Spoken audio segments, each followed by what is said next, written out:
Hello viewers, good evening. তো আমি সকালবেলা বলেছিলাম আজকে আসবে আমার ছোট বোন। তো সে লাঞ্চ করতে বসে একদমই খায়নি, তাই তাকে অনেক বকা করেছি। এই বকা খেয়ে এখন সে চলে আসছে ছাদে কী কী ফুল ফুটেছে সেটা দেখার জন্য। আমি তাকে অনেক লোভ দেখিয়ে নিয়ে এসেছি যে এখানে কত রং বেরঙের ফুল হয়েছে সেটা দেখানোর জন্য। আর এখানে এসেই সে একদম ডন হয়ে গেছে, ডন যেভাবে বসে ঠিক সেভাবে বসে আছে। আর জিজ্ঞেস করছিল যে ফুল ছিঁড়বে কিনা। আমি বললাম যে ছিঁড়তে পারে, কিন্তু যেখানে বেশি হয়েছে সেখান থেকে অবশ্যই।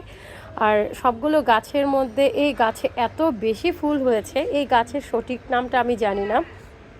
এটা আমাদের লোকাল একটা নাম বলে, সেটাও আমি ভুলে গেছি। কিন্তু এই গাছে এত সুন্দর ফুল হয়েছে, এই ফুলগুলো দেখতে এত ভালো লাগছে।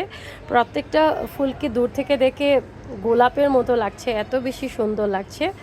এবং নিচেও বেশ কিছু ফুল ঝরে পড়েছে। ও আসলে ফোকাস করছিল যে কোনটা ছিঁড়া যায়।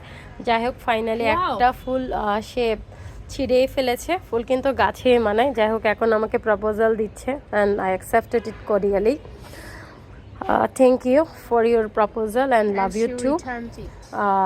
And I returned it so that she can propose to anyone. That's why I already have returned it. যাই হোক, মজা করলাম একটু।